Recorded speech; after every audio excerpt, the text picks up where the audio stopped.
আমি ঠাকুর শ্রীরামকৃষ্ণকে যে রূপ দেখিয়াছি থেকে কিছু অংশ পাঠ করব।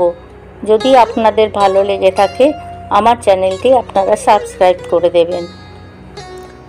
ঠাকুর বলতেন, এখানকার অর্থাৎ দক্ষিণেশ্বরে কুকুর বেড়াল পর্যন্ত ধন্য হয়ে গেল।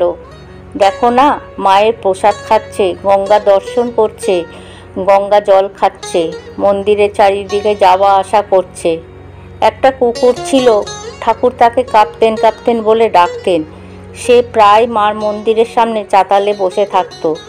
ঠাকুর কাপ্তেনকে ডাকলেই সে এসে ঠাকুরের পায়ে গড়াগড়ি দিত। ঠাকুর তাকে লুচি সন্দেশ খেতে দিত। ঠাকুর বলতেন, দেখো এত যে কুকুর রয়েছে, কই কেউ তো এর মতো মায়ের সামনে বসে না। গঙ্গার ধাপে বসতে, গঙ্গার জল খেতে এর মতো কই কাউকেও তো দেখিনি। এই কাপ্তেন শাপভ্রষ্ট হয়ে জন্মেছে। ওর পূর্বজন্মের সংস্কার যা ছিল তাই এখানে এসে করছে। ধন্য হয়ে গেল। ঠাকুর একদিন মাটি টাকা বিচার করে গঙ্গায় ফেলেন। পরক্ষণে দুঃখিত মনে মার মন্দিরে গিয়ে মাকে জানান যে, মা, আমি তো ওই করে বসলুম, কিন্তু যদি মা লক্ষ্মীর কোপে পড়ি, তিনি যদি খ্যাঁট বন্ধ করে দেন তো কি হবে মা? আর আমায় কে খাওয়াবে, দেখবে? ঠাকুর আমায় তারপর বলেছিল, ওরে রামলাল, মার কাছে গিয়ে সব বলল।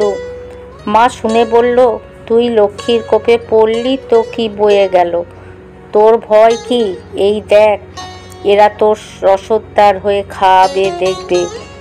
এই বলে মা দেখালেন তাতে মথুর, বলরাম, সুরেন্দ্র, কেশব আরও কতকে। এরা এক একজন মায়ের চারিদিকে হাততালি দিয়ে বলছে, জয় কালী, জয় মহাকাল। তারপর সকলে একে একে লীন হয়ে গেল। তারপর দেখলুম সব সাদা সাদা চেহারা, অর্থাৎ সাহেব মেমরা। তাদের আর দেখা হলো নি। তুই যদি বেঁচে থাকিস তো পরে কত দেখতে পাবি। ঠাকুরকে একজন জিজ্ঞাসা করেছিলেন, মানুষের ইচ্ছা ও ভগবানের ইচ্ছা কী রূপে জানা যায়? ঠাকুর শুনে বলেছিলেন, মনে করো একজন কাশী যাবে বলে সমস্ত ঠিক করে বসে আছে। এমন সময় টেলিগ্রাম এলো যে তোমার ভাইয়ের অসুখ, যায় অবস্থা।